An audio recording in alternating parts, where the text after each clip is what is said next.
Ya betul. Nah, pertama kita ke duodenum dulu.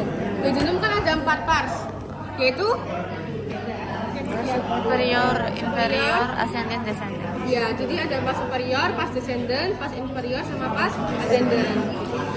Nah, pertama kita ke duodenum. Jadi di duodenum itu dia itu ada ligamennya yang akan menggantungkan duodenum agar dia itu nggak menjuntai ke bawah, yaitu namanya ligamentum teres atau musculus suspensorium duodenii gitu.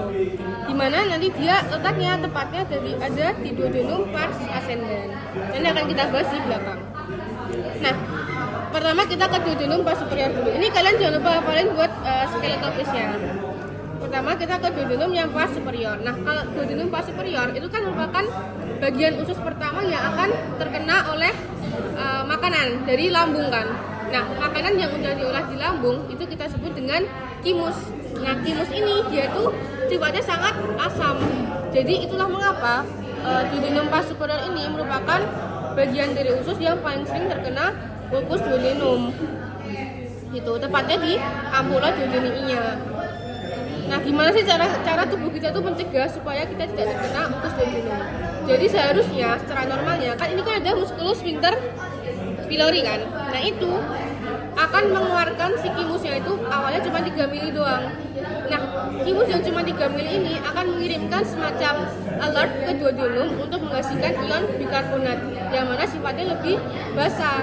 Jadi dia akan menetralkan dari kimusnya gitu. Di duodenum pars superior ini dia juga akan dilekati oleh ligamentum bagian dari omentum inus, yaitu ligamentum hepatoduodenale, yang mana dia akan menghubungkan antara hepar dengan duodenum. Gitu. Kemudian di duodenum pars superior ini juga ada sebuah lengkungan di sini atau flexura duodenii yang superior. Jadi di bawah juga ada flexura duodenii inferior. Oke, next kita ke pars descendant. Nah, pars descendant ini dia sebenarnya yang paling sering keluar materinya. Dia ada dua, ada papilla duodenii mayor sama papilla duodenii yang minor. Nah, awalnya itu kan kita pasti dari hepar dulu kan. Di sini hepar akan menghasilkan asam empedu. Asam empedunya ini baru yang berfungsi untuk mengemulsikan lemak gitu. Nah, asam empedu dari hepar dia itu akan dikeluarkan lewat ductus hepaticus communis. Kemudian dia itu akan masuk ke vesika vilea. Di vesika vilea asam empedu ini akan disimpan dan juga dipekatkan. Jadi airnya diabsorpsi supaya konsentrasi asamnya lebih tinggi. Kemudian ketika sudah dipekatkan, dia itu akan dikeluarkan lewat ductus cysticus. Kemudian dari ductus cysticus dan ductus hepaticus communis dia akan bergabung menjadi ductus choledochus. Ductus choledochus inilah yang akan masuk ke duodenum pars descendant, yaitu ke papilla duodenii mayor. Di papilla duodenii mayor ini dia itu merupakan strukturnya, tapi lubangnya kita sebut dengan ampulla vateri. Nah, tapi selain ductus choledochus, di ampulla vateri ini juga akan dimuarai oleh ductus dari pankreas, yaitu ductus pancreaticus yang mayor, ductus pancreaticus wirsungii. Gitu. Nah, tapi kan pankreas itu kan merupakan organ endokrin dan juga eksokrin kan. Jadi dia itu menghasilkan hormon dan menghasilkan enzim. Dan fun fact-nya, enzimnya pankreas itu dia bersifat proteolitik, yang artinya dia itu bisa menghancurkan protein. Makanya kita tuh nggak boleh strukturnya itu nggak boleh terbuka dalam waktu yang lama. Jadinya di sini ada ototnya yang bisa membuat dia supaya bisa menutup dan juga membuka ketika jumlahnya sudah mencapai jumlah yang diinginkan.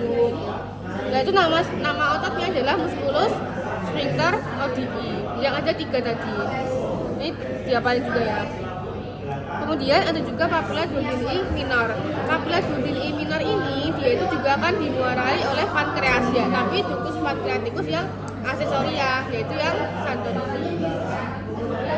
Oke, next kita ke yang pars inferior. Kalau pars inferior dia nggak banyak struktur yang khasnya, paling ada flexura duodenii inferior. Flexura duodenii inferior ini dia menghubungkan antara duodenum pars inferior dengan duodenum pars ascendens. Kalau yang flexura duodenii superior dia menghubungkan antara duodenum pars superior dengan duodenum pars descendens. Kemudian untuk pars ascendens. Nah, kalau pars ascendens ini dia itu tadi tempat melekatnya dari ligamentum teres atau musculum suspensorium duodenii. Udah sih, nggak ada struktur khas lainnya. Kemudian ini yang tadi ligamentum thread-nya dia dari diafragma ke duodenum pas ascendant, atau lebih tepatnya flexura duodenojejunnalis karena dia merupakan perbatasan antara duodenum ke jejunum. Yang hijau. Iya, ligamentum thread-nya. Oke, next kita vaskularisasinya nih, arteri venanya sebenarnya jarang keluar, tapi kamu dihafalin boleh. Kemudian untuk inervasinya dia itu ada simpatis sama parasimpatis. Kalau misalkan kita lagi lari-lari, itu yang bekerja simpatis atau parasimpatis? Simpatis, benar. Karena kan saraf simpatis itu dia itu prinsip kerjanya adalah fight or flight. Jadi dia itu akan bekerja ketika kita dalam keadaan waspada. Misalkan kayak meningkatkan denyut jantung, meningkatkan frekuensi pernafasan, kemudian meningkatkan sekresi keringat kayak gitu. Itu dari simpatis. Nah, tapi yang parasimpatis dia itu prinsip kerjanya adalah rest and digest. Jadi dia berfungsi ketika kita istirahat dan juga mencerna makanan. Makanya dalam sistem ini dia itu lebih banyak bekerja yang nervus vagusnya. Tapi kalau simpatisnya, karena kan duodenum itu dia tidak semuanya merupakan bagian dari tractus digestivus superior, tapi ada yang merupakan bagian dari tractus digestivus inferior. Makanya dia yang superior itu oleh nervus panicus yang mayor, sedangkan sisanya oleh nervus panicus yang minor. Kemudian jejunum tenium, ada jejunum dan ileum. Nah, jejunum dan ileum ini sebenarnya kalian wajib hafal ini juga. Dan mungkin sebenarnya yang paling sering keluar tuh cuma dua sih, yang vas recta sama arcadesnya. Tapi kalau misalkan emang mau ngapalin semua, cara gampangnya jejunum ini lebih kayak mayoritas dia itu lebih. Misalkan warnanya dia lebih gelap, kemudian diameternya lebih luas, otot porosnya lebih tebal, terus vaskularisasinya lebih banyak, vas rectanya lebih panjang kayak gitu. Paling yang beda cuma dia arcades, lemak sama plaque pair-nya. Nah, arcades sama vas recta itu apa sih? Sebenarnya mereka merupakan pembuluh darah arteri. Kalau misalkan jejunum dan ileum, dia arterinya cabang dari arteri mesenterica superior.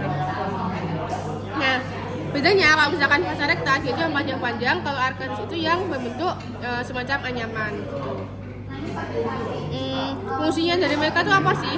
Kan seperti yang kita tahu, usus kita itu kan fungsinya untuk mengabsorpsi makanan kan, dan yang diabsorpsi itu lewat pili-pili di intestinum. Nah, setelah itu dari pilinya itu akan dimasukkan ke sirkulasi tubuh lewat pembuluh darah ini.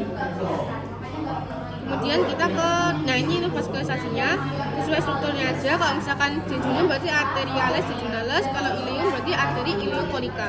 Kenapa ileokolika? Karena ileum dia akan bermuara ke kolon, yaitu septum. Kemudian ini untuk inervasinya, ini sebenarnya sama aja kayak yang duodenum karena prinsipnya semua organ pencernaan itu sama. Kalau yang simpatis untuk inhibisi, parasimpatis untuk menstimulasi. Tapi bedanya kalau misalkan diususkan dia harus kayak bergerak-gerak berkontraksi terus-menerus kan. Makanya dia ada plexus entericus yang dia dapat bekerja secara otonom atau dapat bekerja tanpa kita sadari. Makanya kalau misalkan pasien koma itu dia masih bisa buang air besar dan juga pipis. Nah ini cuma buat gampang ngafalin lokasi aja sih. Kalau misalkan mientericus kan dia mio kan otot, sama enterik kan usus. Berarti mientericus dia di muscularis propria. Kalau Meister di submucosa. Tapi ini paling nanti kalian ditanyainnya di histologi sih, nggak di anatomi. Selesai.